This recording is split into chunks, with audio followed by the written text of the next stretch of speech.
Hi, I'm Simon with AppliancePartsPros.com.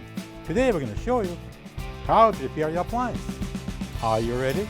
Remember, anytime you work on your appliance, make sure it's unplugged or the circuit breakers are off so there's no chance of electrocution. In this video, we'll show you how to replace the fresh food door shelf bar in a GE refrigerator. It's going to be a very easy repair. Should only take a few minutes to show you how to do it. When you open up the package, you're going to get a new refrigerator door shelf bar. There are two identical door bars mounted on a fresh food door. It keeps stuff on the shelf, preventing it from falling off. The main reason to replace the bar is if it's broken and won't stay in place. To get to the part, we need to open the fresh food door. This is the door shelf bar we're going to remove.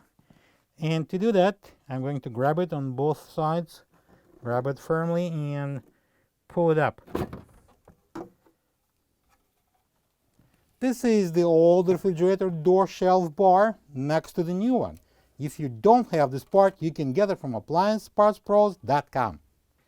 This is our new bar, and we're going to lock it in onto the position. So this is this mechanism. The identical is on opposite side, and it will lock into this groove on this side and on the opposite side. And bring it in